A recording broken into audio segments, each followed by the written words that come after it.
Now, let's take a moment to reflect the holy month awaited by all. Abdul Moeed of Standard 7th from Dhobi Talao Primary is here with an Urdu speech on Ramzan. السلام عليكم ورحمة الله وبركاته. الحمد لله الذي أنزل القرآن هدى ورحمة للعالمين وجعله نورا وضياء للمؤمنين، والصلاة والسلام على سيدنا محمد المبعوث رحمة للعالمين وعلى آله وصحبه أجمعين. اما بعد. محترم حاضرین مجلس اور عزیزان بزم، آج میری گفتگو کا موضوع رمضان کے فضائل ہے جو ہمیں اللہ کی قربت، تقوی اور رحمت کے حصول کا بہترین موقع فراہم کرتا ہے.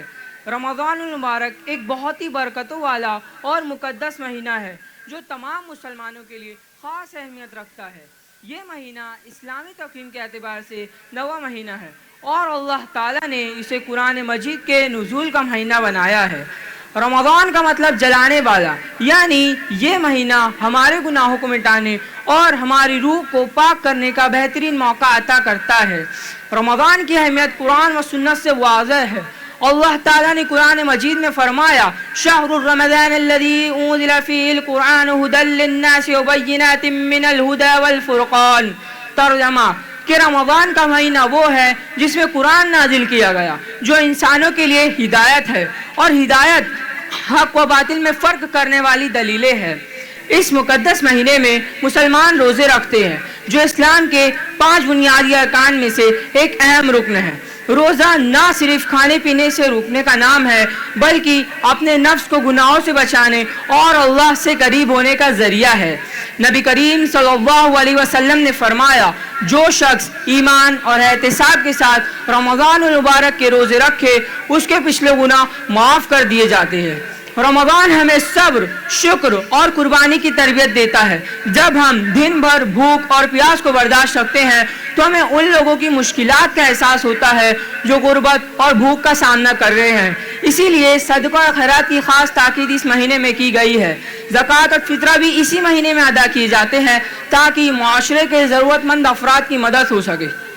قرآن مجید میں روزے کا مقصد واضح کرتے ہوئے اللہ تعالیٰ نے فرمایا یا ایھا الذین آمنوا کتب علیکم الصیام کما کتب علی الذین من قبلکم لعلکم تتقون.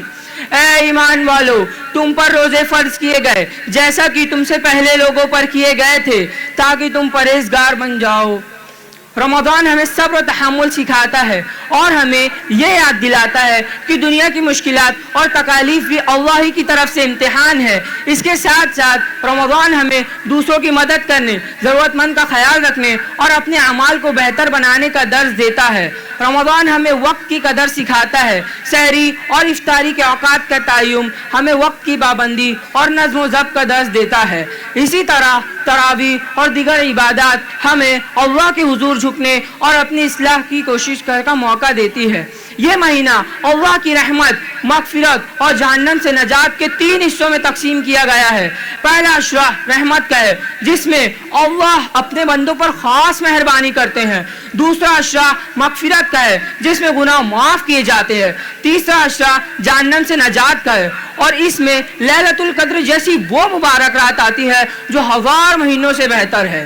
اس مہینے میں ہماری دعا، قرآن کی تلاوت اور نیک اعمال اللہ کے نزدیک زیادہ قبول ہوتے ہیں. ہمیں چاہیے کہ اپنی عبادات میں خلوص پیدا کریں اور اپنی اصلاح کی کوشش کریں. آج ہم جس دور میں جی رہے ہیں اس میں رمضان کا پیغام اور زیادہ اہمیت اختیار کر گیا ہے. ہمیں چاہیے کہ اپنی زندگیوں میں تبدیلی لائے جو رمضان کے مقصد کو پورا کرے.